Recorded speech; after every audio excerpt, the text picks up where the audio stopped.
Muy buenos días a todos, bienvenidos, bienvenidas. Mi nombre es Horacio Urtiaga y esta mañana vamos a continuar con nuestra serie de estudios en la carta a los Romanos. Vamos a continuar nuestro estudio del capítulo 5, capítulo que está comenzando una nueva sección.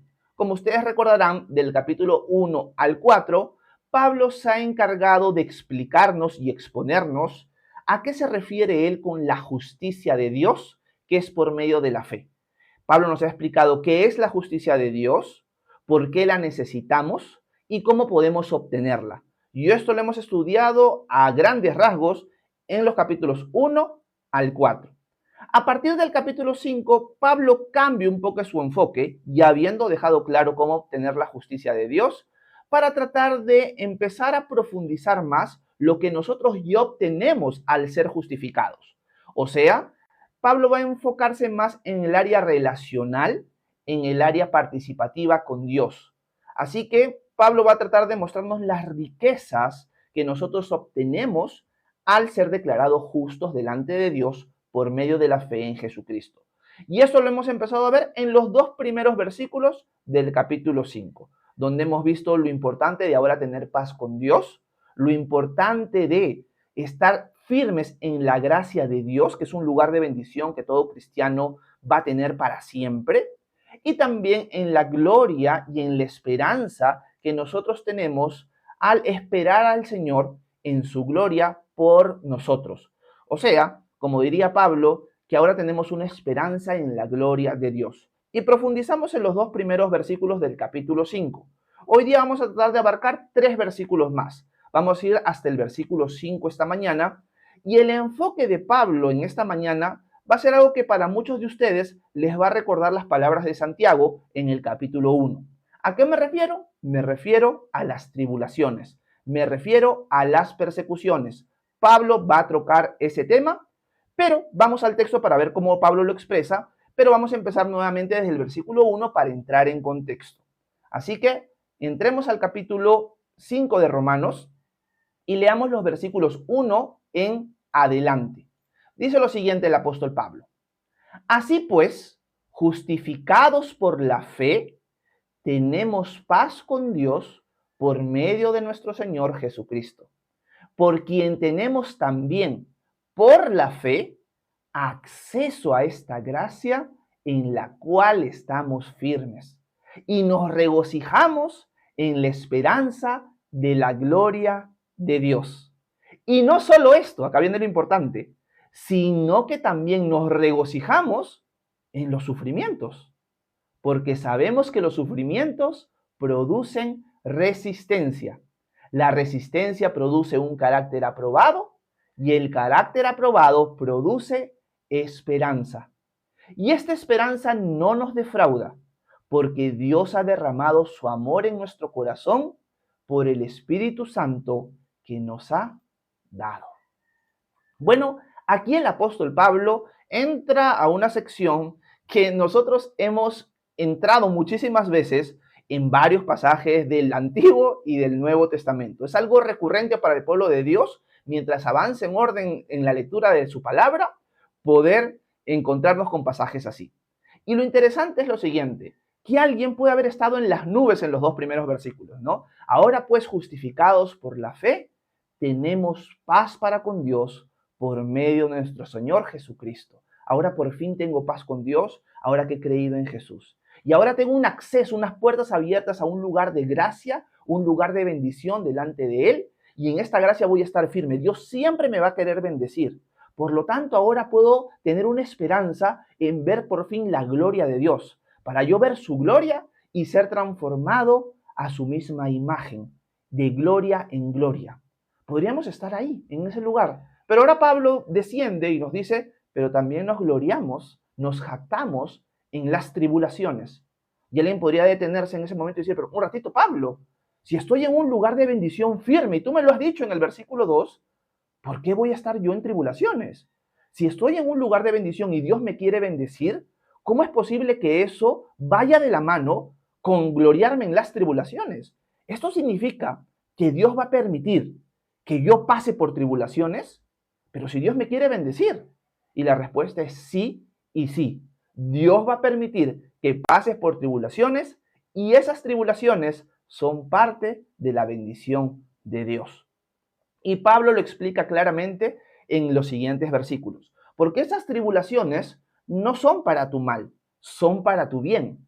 ¿Por qué? Porque estas tribulaciones van a producir en ti perseverancia, en esta traducción dice resistencia, un carácter aprobado y esperanza. Estas cosas van a ser producidas por Dios por medio de las tribulaciones en tu vida. Por lo tanto, las tribulaciones para el discípulo son parte de la gracia de Dios, son parte de la bendición de Dios. ¿Quieres estar en un lugar de bendición? En Cristo Jesús lo vas a estar. Pero adivina qué, parte de estar en ese lugar de bendición significa que Dios te va a pulir.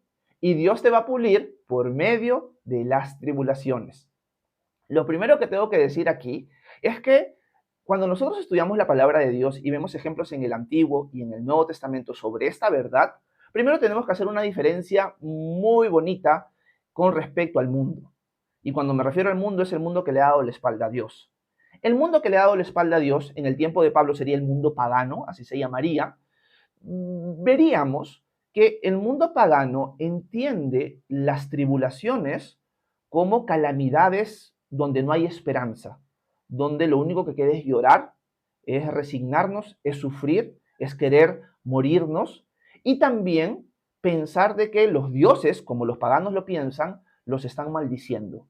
O sea, para aquel que no conoce al Dios verdadero, las tribulaciones son un lugar de maldición, no son un lugar de bendición. Por eso es que vamos a ver muchas personas que pasan por distintos problemas y esos problemas en esas personas no generan un carácter aprobado, no generan perseverancia, no generan esperanza. Todo lo contrario, generan un carácter cada vez más amargado, generan desesperanzas en las personas y obviamente no generan una actitud de amor, de esperanza, de resistencia, sino todo lo contrario.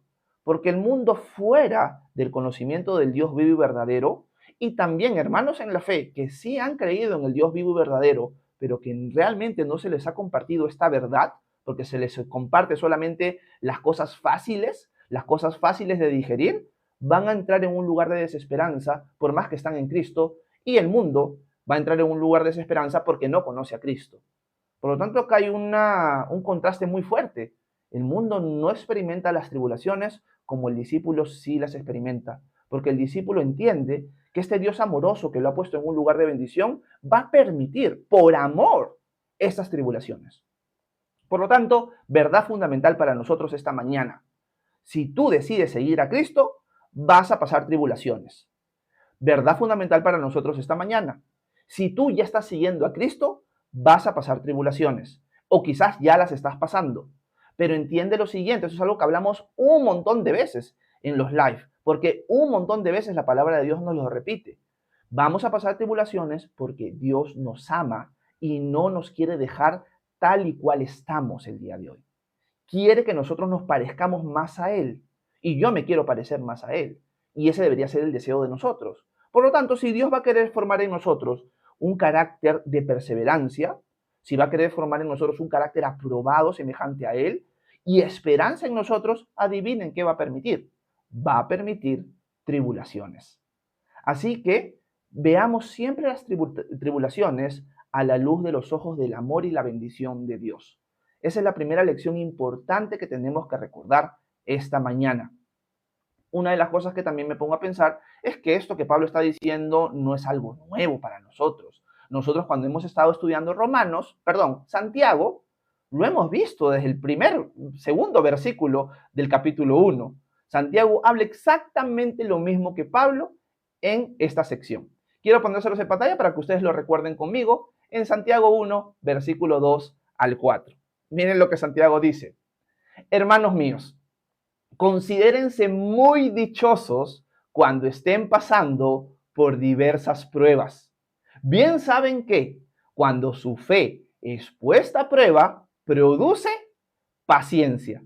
Pero procuren que la paciencia complete su obra para que sean perfectos y cabales sin que les falte nada.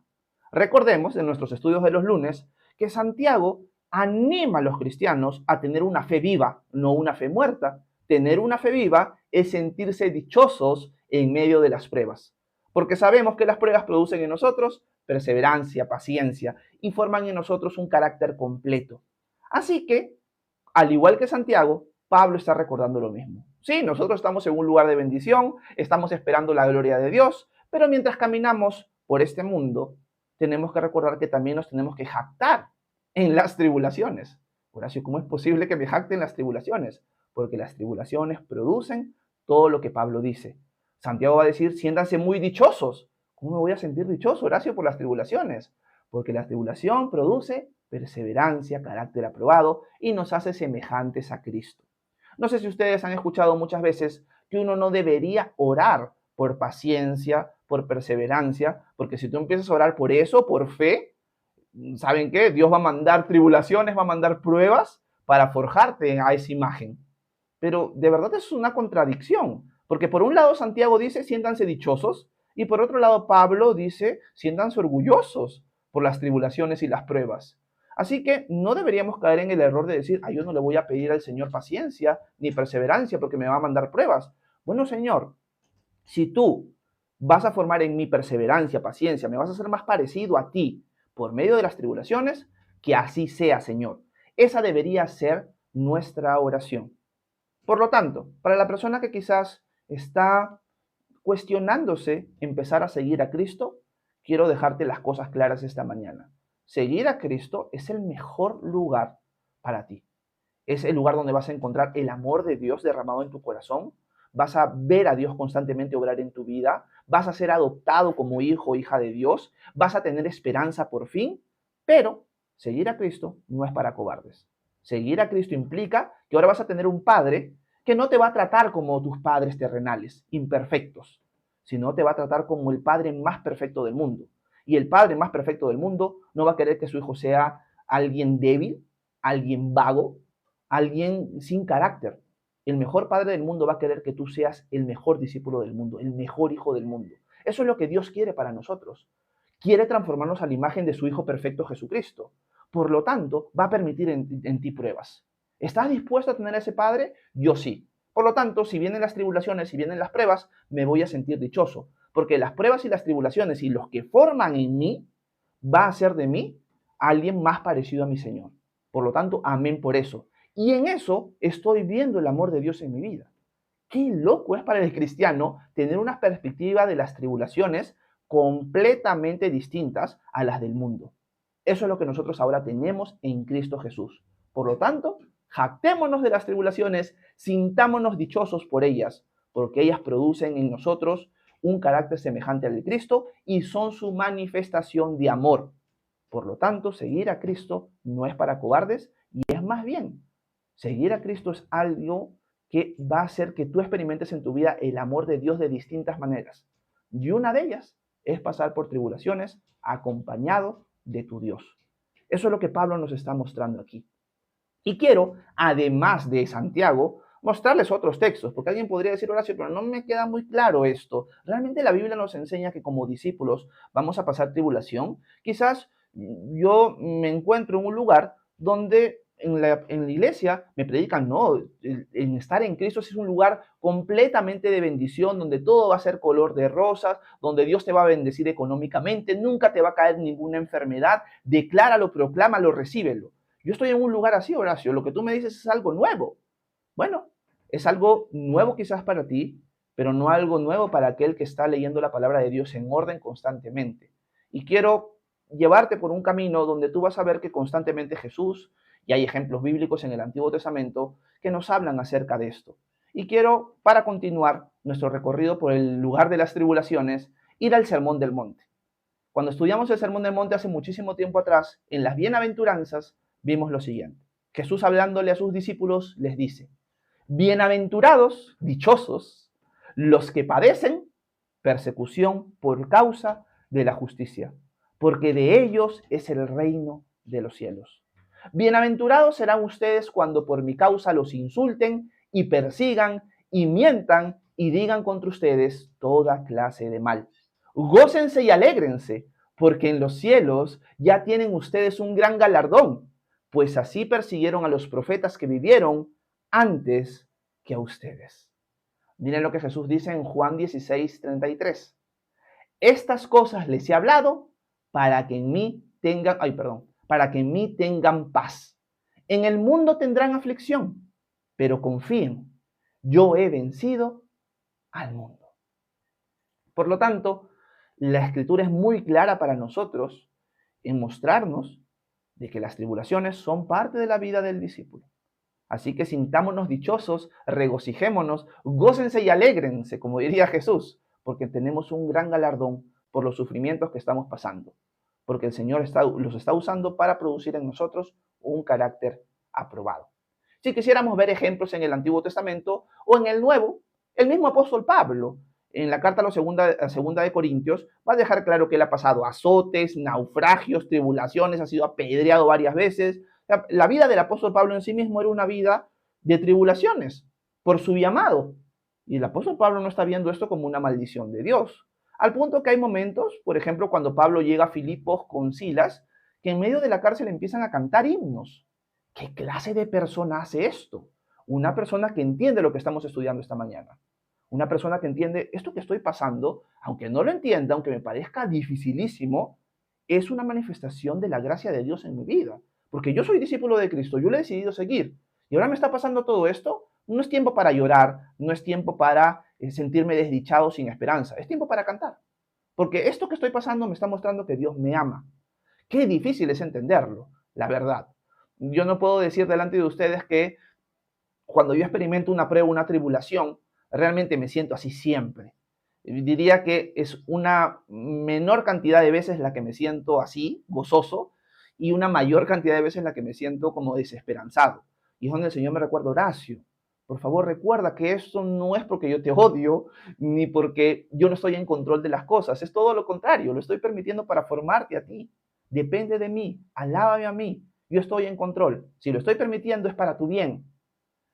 Tenemos que buscar recordar esto constantemente y que esto sea para nosotros un recordatorio hoy, esta mañana, de esta verdad. Así que si estás pasando por pruebas hoy, o si las acabas de pasar, o estás a punto de entrar a una prueba o a una tribulación, recuerda lo que estamos estudiando.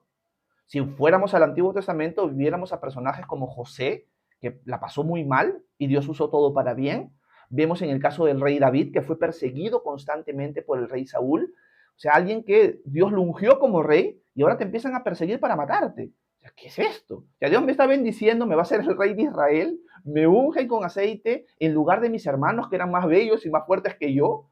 Y ahora, este lugar de bendición de ser el rey de Israel o el futuro rey, es un lugar donde me encuentro perseguido, me quieren matar, he tenido que huir de Israel, de Jerusalén, estoy viviendo con los filisteos, o sea, estoy de huida tras huida. ¿Cómo es posible esto? O sea, Dios me está bendiciendo por un lado y por otro lado me está maldiciendo. Y no, es que Dios lo estaba bendiciendo en todo momento, a pesar de las persecuciones o en medio de las persecuciones.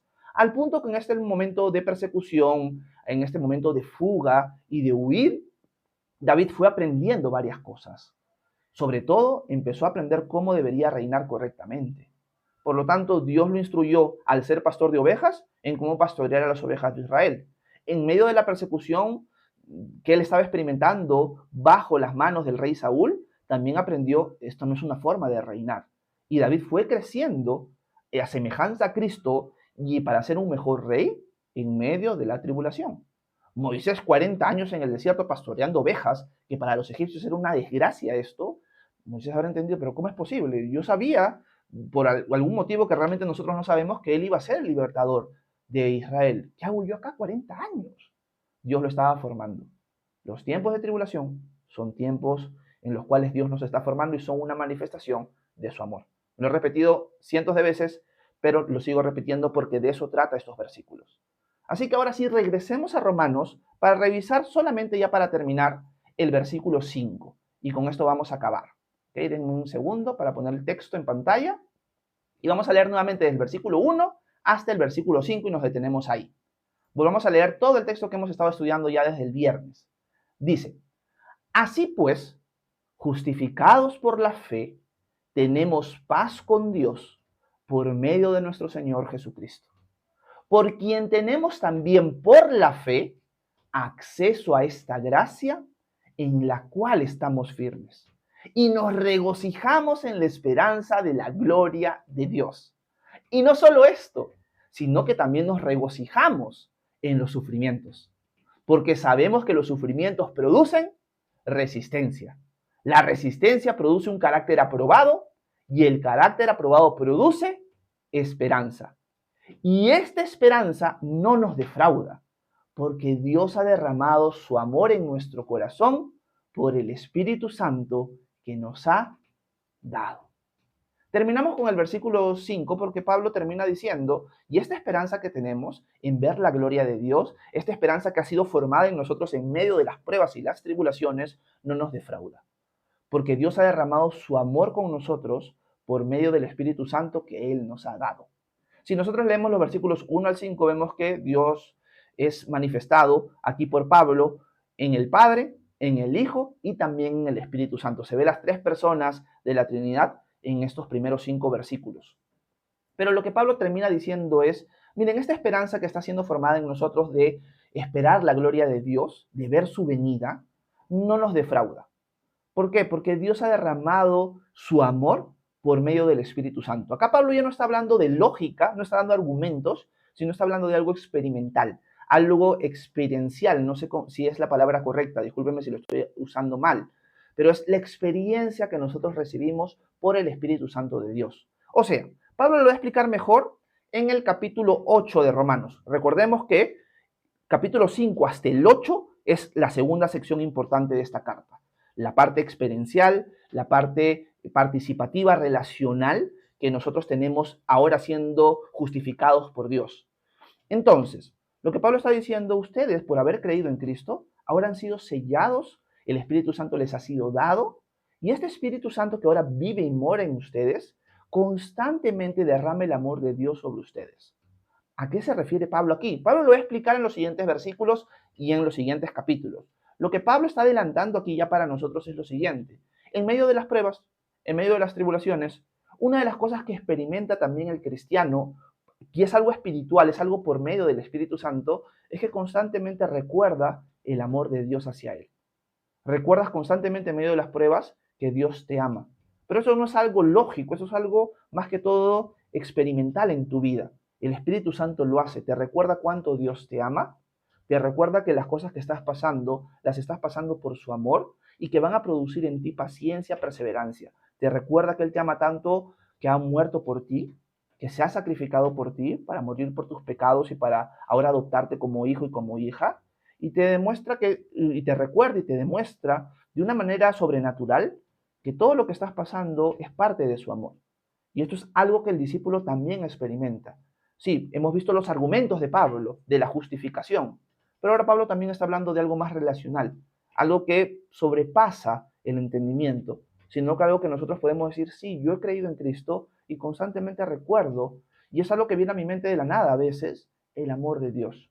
Y Pablo está diciendo, esto es porque a ustedes les ha sido dado el Espíritu Santo y el Espíritu Santo constantemente les derrama el amor de Dios a sus corazones.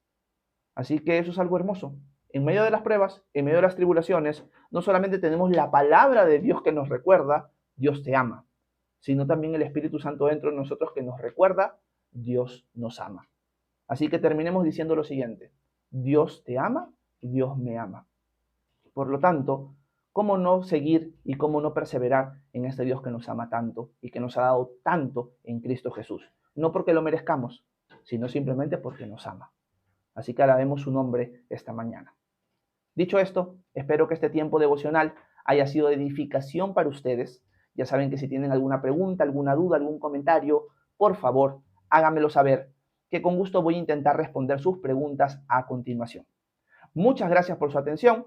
Que Dios los bendiga a cada uno de ustedes. Bueno, gracias a todos los que han estado presentes. Ahora vamos a pasar un tiempo de preguntas y respuestas. Déjenme apagar la grabación de la cámara un ratito. Ok, perfecto. Y vamos a continuar con nuestro tiempo de live, pero esta vez para dejar el tiempo abierto para preguntas y respuestas. Ya saben que si tienen dudas sobre Dios, el cristianismo, la Biblia, me la dejan en la sección de comentarios para intentar responderla.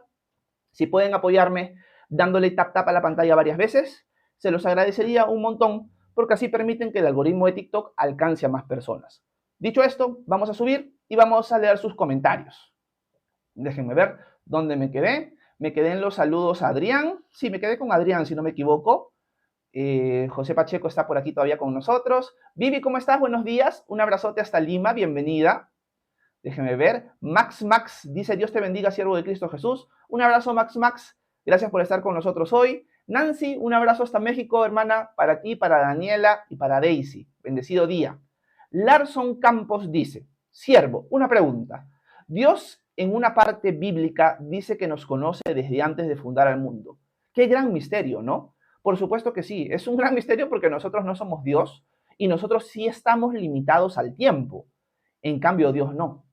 Por lo tanto, el hecho de que Dios nos conozca desde antes de la fundación del mundo es algo incomprensible para nosotros, porque nosotros sí estamos limitados al tiempo. En cambio, Dios está por encima del tiempo, Él lo creó. Así que Dios no está limitado al pasado, presente y futuro. Él está, por así decirlo, por encima del tiempo. Y eso es algo maravilloso, ¿no? De nuestro Dios, e incomprensible para nosotros en nuestra mente finita.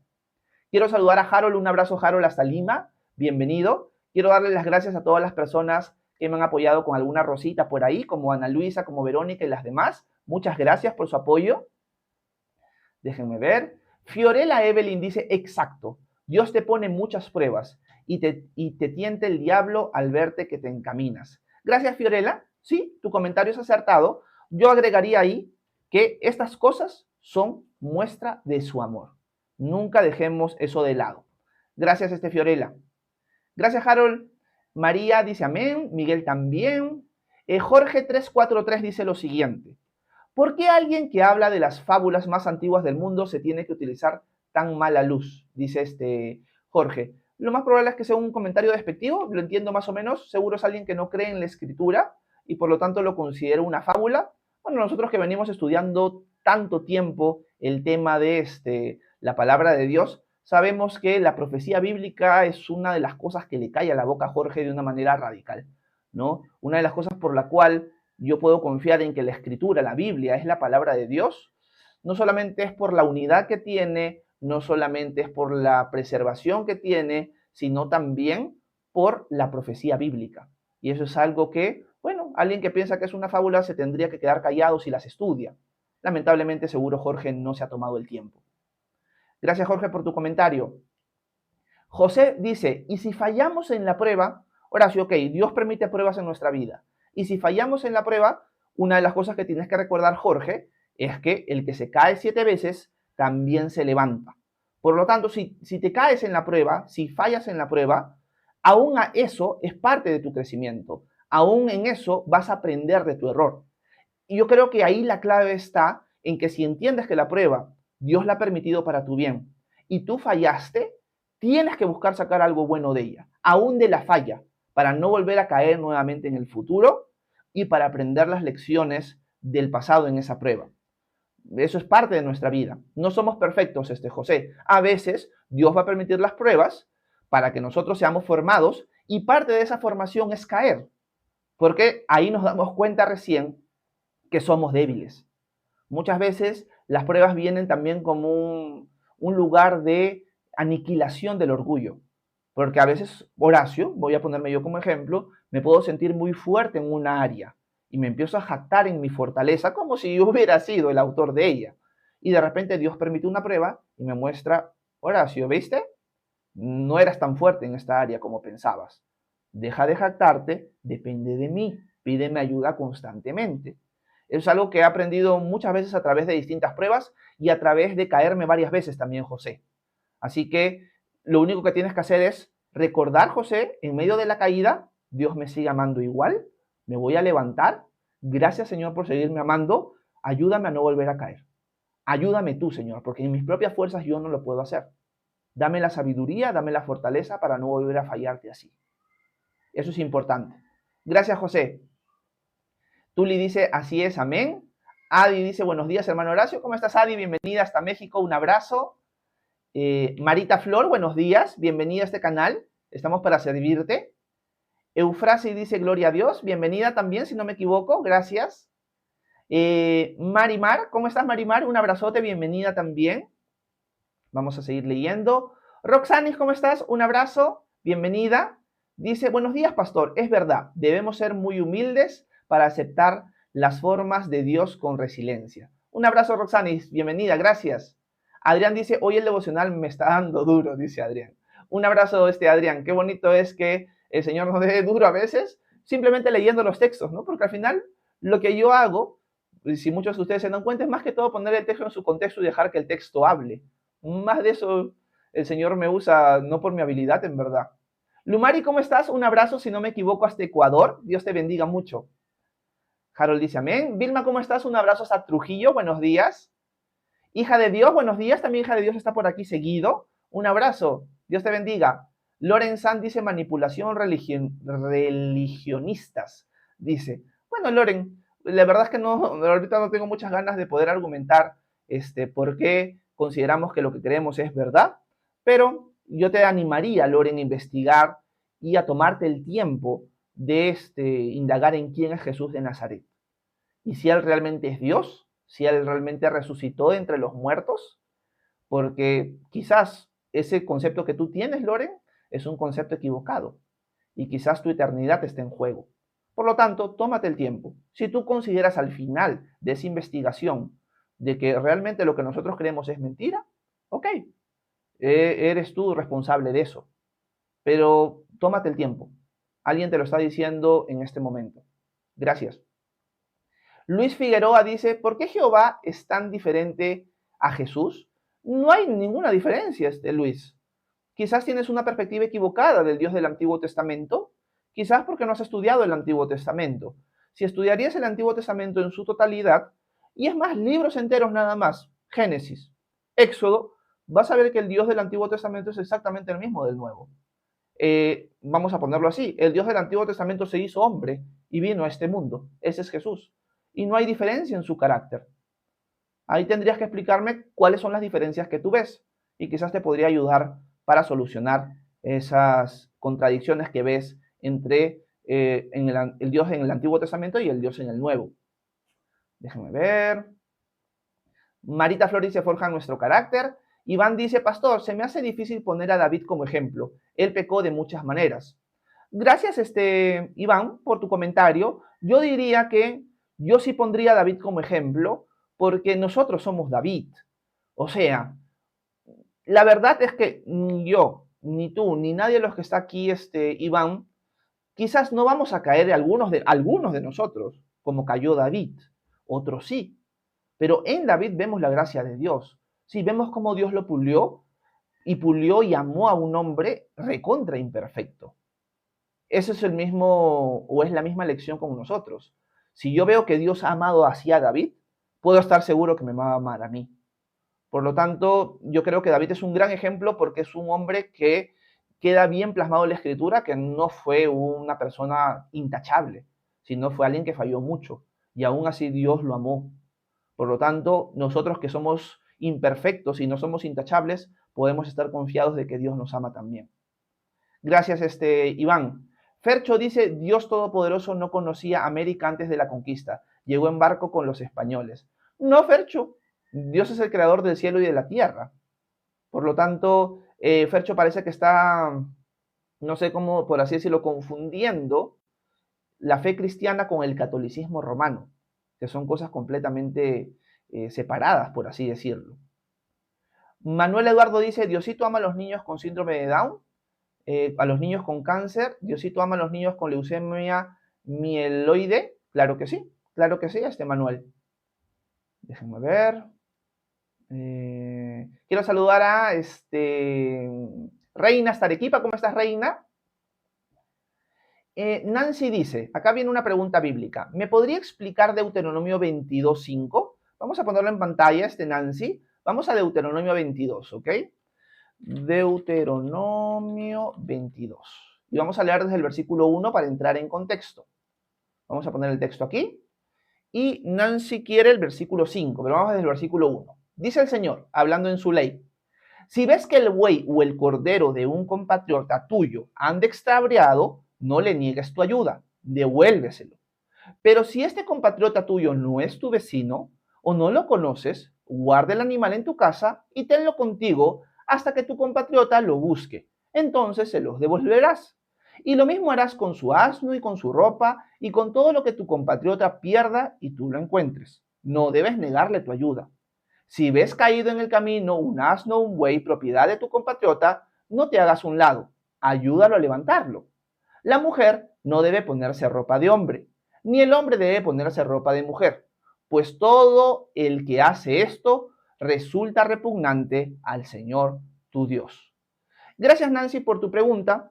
Obviamente los primeros 4 versículos giran en torno al trato de las cosas que uno puede encontrar con respecto a los animales sobre todo, y luego ya el versículo 5 sí cambia de enfoque al referirse a la vestimenta. Y el Señor dice, nación de Israel, pueblo mío, que la mujer no se vista como hombre, ni el hombre se vista como mujer, porque esto resulta repugnante a los ojos del Señor. ¿Qué está diciendo el Señor? La cosa más clara y sencilla del mundo. El hombre no se debería vestir como mujer y la mujer no se debería vestir como hombre en este contexto. Ahora, cuando nosotros vemos un texto así, generalmente, Nancy, esto se malinterpreta, trayéndolo a nuestra cultura, trayéndolo a nuestra época y diciendo lo siguiente. Si la mujer usa pantalón, se está vistiendo como hombre y por lo tanto eso resulta repugnante al Señor. La pregunta que tendríamos que hacernos es la siguiente. ¿Una mujer que usa pantalón realmente se está vistiendo como hombre? Que yo sepa, en lo poco que sé de moda, los pantalones de las mujeres son distintos a los pantalones de los hombres. Y en nuestra cultura, salgamos de nuestro contexto cristiano. Vayamos y le preguntemos a alguien que no es cristiano y que simplemente está enfatizando la cultura y mostrando su cultura en nuestro país. Esta mujer que anda con pantalón se está vistiendo como hombre y te va a decir que no. ¿Por qué? Porque en nuestra cultura ponerse pantalón, sea hombre o mujer, no es vestirse como un hombre o como una mujer. Si yo me pongo un pantalón, tampoco me estoy vistiendo como una mujer y viceversa. Generalmente este texto se saca de contexto para obligar a las mujeres a no utilizar pantalón o cosas así. Nuestra cultura no lo ve de esa manera. Por lo tanto, ese es un mandamiento que se debe filtrar. Primero, vamos por partes. Lo que estamos leyendo en Deuteronomio es parte de la ley de Moisés, su mandamiento claro a la nación de Israel específicamente, en un contexto, en una cultura en específico, con ciertas formas de vestir en su contexto y cultura específico. Nosotros ya no estamos bajo la ley de Moisés, nosotros estamos bajo la ley de Cristo, pero sí podemos rescatar aquí el carácter de Dios. No quiere que el hombre se vista como mujer. Ahora, si yo me visto con falda, me pongo una peluca y me empiezo a comportar como mujer, me estoy vistiendo como mujer. Y eso es algo repugnante al Señor. Si una jovencita o una señora se empieza a vestir con tintes necesariamente que apuntan en nuestra cultura, que no, yo me estoy vistiendo como hombre, se corta el pelo corto específicamente para mostrar eso, porque más que todo es un problema de corazón, no de apariencias, y quiere enfatizar que es un hombre en verdad, está cayendo en este error. Pero eso tiene que ser filtrado por nuestra cultura. Por lo tanto, al final es un problema del corazón, Nancy, y no podemos irnos al extremo de prohibirle a personas que, mujeres sobre todo, que no usen pantalón porque es una forma de vestir de hombre. Ese no es el contexto ni el corazón del mandamiento. Así que si un hombre se viste como mujer intencionalmente en nuestra cultura y una mujer se viste como hombre intencionalmente dentro de nuestra cultura, estaría fallando el mandamiento de Dios expresado en este versículo. Pero no las tergiversaciones que utilizan muchos maestros para prohibirle a la mujer que use pantalón. Es sacar el texto fuera de su contexto cultural, histórico, narrativo, pactual. O sea, se está utilizando muy mal ese versículo en muchas iglesias porque se enseña de esa manera. Así que eso es lo que te podría decir rápidamente, mi querida Nancy. Eso es lo que tenemos que entender. Gracias por tu pregunta. Déjeme ver por aquí.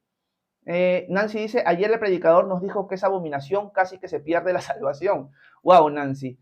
La verdad es que no voy a categorizar a ese maestro, pero está interpretando mal ese pasaje por lo menos. Está interpretando el pasaje mal, no está entendiendo lo que estamos estudiando en la carta a los romanos. La salvación no es por cómo te vistes. Es más, podríamos decir que es claro en los primeros capítulos de Romano, Nancy, que hemos estudiado, que Pablo nos está mostrando de que ningún ser humano puede guardar la ley de Dios. O sea, siempre la vamos a quebrar, porque somos débiles en nuestros delitos y pecados. Por eso es que necesitamos la justicia de Dios, que viene por medio de la fe, para tener el poder de poder obedecerlo, ahora que tenemos el Espíritu Santo, que nos ha dado su amor y nos ha derramado el amor de Dios constantemente en nosotros, pero no es por, por cómo te vistes. Entonces tenemos que tener cuidado porque en esa forma de explicar ese pasaje, que está completamente equivocada, también se está pervirtiendo el Evangelio. ¿Cómo yo le voy a decir a alguien de que por la forma en la que se viste va a perder su salvación? Imagínate eso. A lo mucho es, si una persona dice que sigue a Cristo y se empieza a vestir como una mujer intencionalmente, o sea, tú no entiendes, intencionalmente en mi cultura, este hombre se está vistiendo como mujer y dice seguir a Cristo, puede ser que lo más probable no es que pierda su salvación, que es que capaz ni siquiera es salvo. Pero y si es salvo, tiene que ser discipulado para entender esta forma no le agrada al Señor. Que yo creo que eso es algo que no va a ser necesario. La persona que se acerca a Cristo va a ser cambiada en su naturaleza, de adentro hacia afuera, y ya no se va a manifestar así, ¿no? Pero, o sea, el texto en ese predicador lo está sacando de contexto completamente y está enseñando algo que se conoce como legalismo, que las apariencias externas son las que nos declaran justos delante de Dios. Eso es legalismo, Nancy. Tenemos que tener cuidado y pedirle al Señor siempre discernimiento, porque parece que ese pastor está yendo en rumbo o ya está en esa dirección de enseñar cosas en un contexto legalista. La forma en la que yo me comporto externamente me hace injusto delante de Dios. No, nadie es justo delante de Dios si no es por medio de la fe en Jesucristo. Punto final. Gracias, Nancy, por tu pregunta. Espero que te haya podido aclarar un poco tu inquietud. Déjenme seguir leyendo algunas cosas más. José dice, ¿y si fallo? Bueno, eso ya lo respondí. Marita Flor dice, es así como Dios también nos habla, ¿verdad? Justo ando pasando por una prueba. Amén, Marita. Exacto, claro que sí. Juliet dice, pastor, mi hermana padeció una enfermedad muy dura y falleció. ¿Nos faltó fe para que ella sanara? Gracias, Juliet. Un abrazo hasta Guatemala. No te faltó fe, Juliet, para que ella sanara. Si el Señor hubiera querido sanarla, ni siquiera necesitaba tu fe. Sí, Dios te puede usar y quiere que tú seas su colaboradora en obrar y en quizás hacer milagros en algún momento en tu vida. Pero Dios no depende de nosotros. Dios muchas veces obra a pesar de nosotros, porque nosotros somos a veces un obstáculo para que el Señor obre. Así somos de pecadores nosotros. Así que no es una falta de fe. No se sientan condenadas ustedes, porque si Dios hubiera querido hacerlo, Él lo hubiera hecho, a pesar de su falta de fe de ustedes. Nuestro Dios no está limitado a nuestra fe. Eso es algo importante de entender. Ahora, me venía a la mente mientras leía tu comentario, Juliet, otra cosa, pero ya se me fue de la mente. Por algo será. Creo que sí, bueno. Eso es lo que te podría decir, Juliet. No te faltó fe. No te faltó fe. Ah, sí, lo que me venía a la mente mientras leía tu pregunta es un pasaje en el libro de los Hechos. Hechos capítulo 12. En Hechos capítulo 12 vemos que los apóstoles ya están predicando, Jesús ya murió, ascendió, la iglesia se está dispersando, sobre todo al principio en Jerusalén y en Israel, y los apóstoles son apresados. En este caso es Santiago y Pedro los que son apresados. A Santiago, uno de los apóstoles, lo asesinan y Pedro está preso. Herodes sabe de que los judíos están felices de que él haya matado a Santiago, uno de los 12. Por lo tanto, quiere matar a Pedro también. La iglesia está reunida en una casa, está orando. Están orando, por favor, Señor, salva a Pedro, ayúdalo. La iglesia está orando por Pedro. Y Pedro está encadenado a 2 guardias, o sea, hay una seguridad muy grande porque ya había sucedido antes que los apóstoles habían sido liberados angelicalmente. Así que está con guardias en la puerta, a los lados con cadenas. Pedro está hasta durmiendo, está tranquilo, Pedro, confía en el Señor. Y de repente viene un ángel y lo toca a Pedro y lo despierta. Pedro se levanta y las cadenas caen de sus manos. Los guardias no se sabe si están dormidos, están en trance, no se sabe. Y el ángel le pide a Pedro que salga. Y Pedro lo empieza a seguir. Y Pedro, mientras está siguiendo al ángel, piensa, estoy soñando esto, ¿no? Y de repente se abren las puertas de par en par de la cárcel y Pedro sale. Y el ángel desaparece. Y Pedro se da cuenta, uy, yo pensé que estaba soñando, pero no. El Señor realmente me ha librado de la cárcel. Y va a la reunión de la iglesia, que era en la casa de la mamá de Juan Marcos. Y toca la puerta. La iglesia está orando, Señor, por favor, libera a Pedro. Te queremos, por favor, Señor, que tú lo hagas. Y hay una empleada, una jovencita, realmente no recuerdo si es empleada o es una joven que está orando ahí también con los demás, que se llama Rode. Rode va y pregunta, ¿sí quién es? Y él dice, soy Pedro. Ella se emociona, oye, es Pedro, Dios contestó la oración. Y regresan y le abre la puerta a Pedro y le cuenta a la iglesia, oye, Pedro está aquí en la puerta. fue liberado. ¿Y qué hacen los hermanos con tanta fe que han estado orando? Dice, estás loca. O sea, ¿cómo va a ser Pedro? Es imposible que sea Pedro.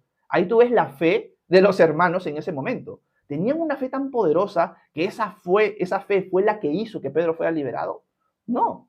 Simplemente clamaron al Señor con una pequeña dosis de fe, una fe tan pequeña que al punto que cuando Pedro realmente está ahí no lo creen y Dios obró. Pero aún así, Dios hubiera obrado porque son sus planes.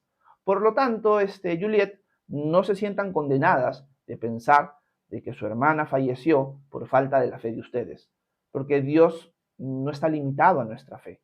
Si Dios quiere hacerlo, lo hace, y si es la voluntad de Dios que tu hermana falleciera, va a suceder eso, por más que uno le pida que no. Porque al final siempre tenemos que orar, pero Señor, que se haga tu voluntad y no la nuestra. Así que no te sientas condenada, Juliet. Gracias por hacerme tu pregunta y lamentablemente hay muchas iglesias que enseñan eso, ¿no? De que es por falta de fe que tenemos enfermedades, por falta de fe que se mueren nuestros familiares y al final todo el peso de eso nos lo ponen a nosotros. Tontamente, no debería ser así y están enseñando mal y están cargando a los hermanos en la fe y a sentirse condenados por algo que no es responsabilidad de ellos. Bueno, gracias, Juliet. Pedro, bueno, por aquí, Samuel Delgado dice, si es comprensible es muy diferente a que no se quiera entender. Gracias, Samuel. Iván dice, sin embargo, la escritura dice que fue un hombre conforme a su corazón. Amén, Iván. El Mateo del futuro dice lo siguiente. Hola, una pregunta, dice. Uy, se me perdió el comentario de Mateo. Déjenme ver por aquí, si lo encuentro. Ok. Hola, una pregunta. En el libro de Éxodo dice que Dios es un Dios celoso. No entiendo eso. ¿Me lo explica? Gracias, Mateo del futuro. No sé si estás por aquí todavía, pero lo que se refiere con que Dios es un Dios celoso es que es un Dios que realmente siente celo cuando uno de sus hijos o alguien de su pueblo se va hacia dioses falsos. O sea, es como un esposo o como una esposa. Si yo veo a mi esposa con otro hombre de una manera como la idolatría, vamos a ponerlo así, que es en buena cuenta coquetear o entregarse a otro Dios, obviamente yo voy a sentir celo. Y ese celo no está mal. Ese celo es un celo correcto. Ese es el celo que Dios tiene. El celo incorrecto es el celo obsesivo, ese celo que no confía, ese celo que busca hacer daño, ese celo que es posesivo. Ese celo es un celo equivocado. Pero el celo que es correcto, que es un celo que Dios tiene y que nosotros deberíamos reflejarlo, es un celo de que, oye, si alguien, por ejemplo, en el caso del contexto de la esposa o el esposo, si alguien tiene su esposo y su esposo está viendo con otra mujer y están actuando de una manera quizás que cruza los límites, no está mal que tú tengas celos. Más bien eso es una muestra de tu amor que tú tienes por tu esposo. Por lo tanto, ese es el contexto, Mateo. Dios sí tiene celo y el celo es correcto en ese contexto. Hay celo que es incorrecto en el contexto muchas veces de nosotros que es carnal, ¿no? Que es egoísta, que es posesivo, que busca hacer daño, etcétera, etcétera. Pero el celo correcto es el celo del cual estoy hablando en el contexto de Dios y en el contexto en el matrimonio, por ejemplo. Gracias. Yajairo Campo dice, la Biblia es el libro más cuestionado, pero respaldado por la veracidad absoluta. Gracias, Yajaira. El Shalia de Jesucristo dice, si fallas en la prueba, pues te la vuelve a tomar el Señor hasta que la pruebes. Gracias, el Shalia. Sí, bueno, eso va a depender de Dios en verdad, ¿no? Generalmente sí pasa eso después de un tiempo. Gracias, Esme. Gracias, Vero. Gracias, Laura, María, Ana Luisa, Harold, Verónica, Ana Luisa, por los regalitos que me han enviado en el transcurso del live. Muchas gracias, hermanas y hermanos. Déjenme ver. Vamos a ver, buscar otras preguntas más. ¿Quién me ha dejado por acá? Me quedé con la pregunta del Shalia, ¿no? Vamos a ver. Manuel Eduardo dice, ¿un Dios todopoderoso que necesita ser representado por humanos comunes? No hay ningún problema con eso, Manuel. Generalmente las preguntas que muchas personas que dudan de Dios expresan, bueno, voy a ponerlo de otra manera. Muchas veces las preguntas que surgen de gente que no conoce a Dios es como poniéndose ellos como si fueran Dios. O sea, si Dios existe y es real, tú no eres el que decides cómo Él se manifiesta, cómo Él expresa las distintas cosas, cómo Él se revela. Tú no eres Dios, tú no escoges eso. Muchas veces yo veo esa actitud en la gente que duda de Dios, ¿no? O sea, para yo creer en Dios, Dios tiene que hacer las cosas como yo quiero. Entonces tú eres Dios, no Él. Y es por eso que no crees en Él, porque tú eres tu Dios. Ese es el problema más grande. ¿Y a quiénes somos nosotros para decidir cómo Dios hace las cosas? Me parece absurdo eso. Si Dios existe, yo no soy quien para decirle cómo Él tiene que manifestarse o Él cómo tiene que hacer las cosas. Yo no soy Dios. Lo que tengo que ver es entonces si realmente ese Dios existe y si realmente, en el caso de Jesucristo, realmente demostró ser Dios. Y si realmente existe Dios y si realmente Jesucristo demostró ser Dios, simplemente me tengo que callar la boca y aceptar las cosas como Él las ha decidido hacer. Yo no soy Dios. Por lo tanto, las preguntas generalmente que la gente hace son tontas, son absurdas. No es el camino por el cual ustedes van a conocer a Dios de esa manera. Pero surge bastante eso. Y eso me preocupa porque parece que no están razonando. Confesiones Matías aquí dice, bendiciones, ¿cómo estás, hermano? Dios te bendiga. María dice, buenos días, pastor. Buenos días, María, bienvenida. Gracias, Esme. Lumari dice, amén, bendiciones, hermanos. Gracias, Lumari. Jordani Herrera dice, pastor, ¿usted cree en 3 personas, un solo Dios? Bueno, todo cristiano cree eso, Jordani. Todo aquel que no cree eso está fuera del cristianismo. El cristianismo es trinitario en su esencia. Por eso es que la doctrina fundamental expresada en el credo de los apóstoles es trinitaria. El cristianismo desde el comienzo ha sido trinitario. Janet Rojas dice, errado. Harold dice, todos fallamos, no hay nadie perfecto. Max 19 dice, los cristianos tenemos que apropiarnos de la palabra católico. Amén, Max. Excelente. Sparrow Rider dice, la ley que Jesús vino a cumplir en él. Gracias. Juan Fernández dice, qué bueno, tan joven rescatando almas. Gracias, Juan, por lo tan joven. La mayoría de los que ya me conocen tiempo saben que no soy joven, la verdad. Tengo ya cumpliditos 40 años. Así que el 3 de noviembre pasado los cumplí, así que no soy tan joven. A menos que consideres que 40 es joven, bueno, ahí sí, gracias.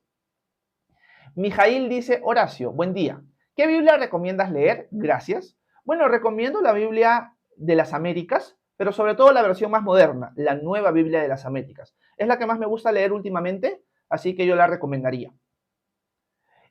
Jesucristo dice, el único repugnante es aquel que juzga. Dios no existe y lo saben, pero no lo creen. Dice, bueno, Jesucristo, la verdad es que no estaría haciendo lo que hago aquí en TikTok si realmente no creyera que Dios no existe. Es más, el apóstol Pablo va a decir en 1 Corintios 15 que si realmente Jesús no resucitó, nosotros somos los más desdichados de este mundo. Porque nuestra esperanza sería solamente para este mundo, no para el mundo venidero. Pablo correctamente dice, si Jesús no resucitó, comamos y bebamos que mañana moriremos. Mañana se acaba todo y ya está. Vive de la manera que quieras, no importa haciendo daño al prójimo, no importa nada en verdad. Porque va a llegar el momento donde vas a desaparecer y nunca más vas a existir. Comamos y bebamos que mañana moriremos. Si Jesús no resucitó, nuestra fe no tiene sentido. Por lo tanto, si yo consideraría que Dios no existe y que Jesús no resucitó, no sería cristiano. Mira, simplemente el hecho de ver tu comentario sería algo que no tendría que experimentar si no lo fuera.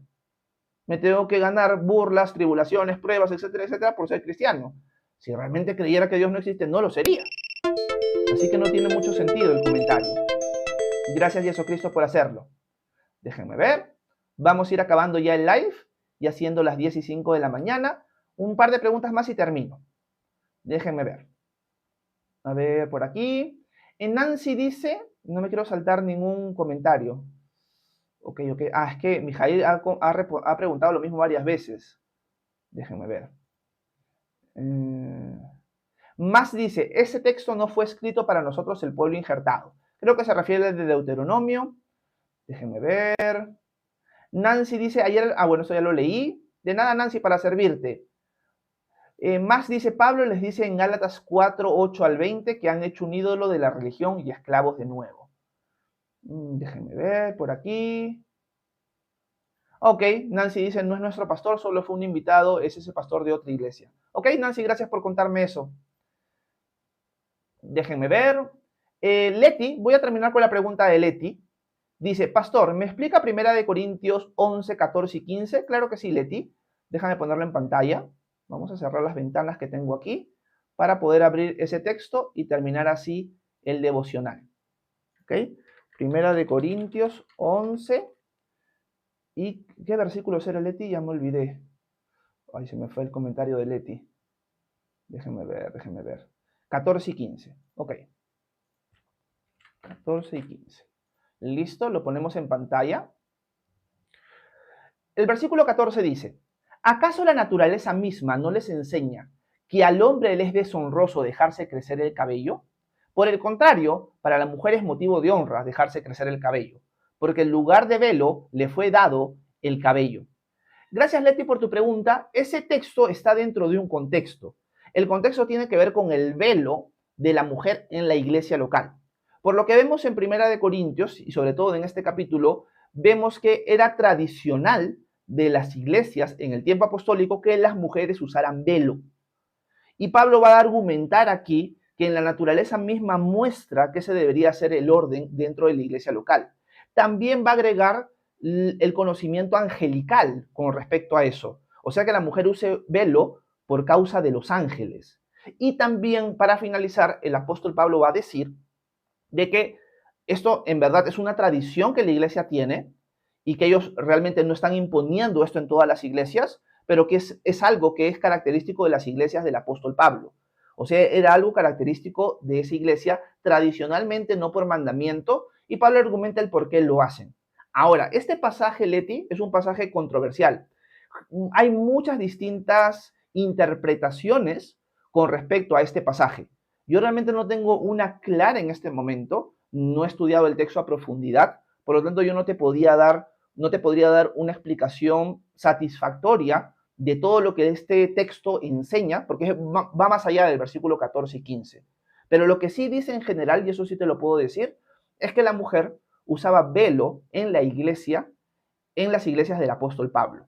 No es un mandamiento, sino es una tradición, y Pablo lo argumenta en base a la naturaleza, en base a la presencia de ángeles ahí. Así que hay un montón de misterios y cosas que generalmente se discuten en este texto, y quizás, como yo no estoy capacitado para podértelo explicar de una manera completa, poderte recomendar el comentario de David Guzik y ver qué es lo que él dice. Realmente por falta de tiempo no nos podemos ir ahorita a ver el comentario de David Guzik, me gustaría leerlo, pero yo te dejo eso como consejo, que vayas y veas lo que él dice, porque yo personalmente no tengo el conocimiento de las distintas posturas de este texto y a cuál me inclino más yo. Así que parte de mi respuesta es no sé, pero te animo a revisar el comentario de David Guzik a ver qué es lo que él dice. Gracias, Leti, por tu pregunta y discúlpame por no poder darte más información. Dicho esto, ahora sí me despido. Muchas gracias a todos los que estuvieron presentes esta mañana. Espero que haya sido de edificación este live para ustedes. Si quieren formar parte de la comunidad de WhatsApp que tenemos, me escriben por privado acá a TikTok y yo con gusto les mando el link de invitación. Y si no, nos vemos mañana 9 a.m. hora Perú para seguir estudiando el capítulo 5 de Romanos. Que tengan un excelente inicio de semana, que Dios los bendiga. Nos vemos. Bye bye.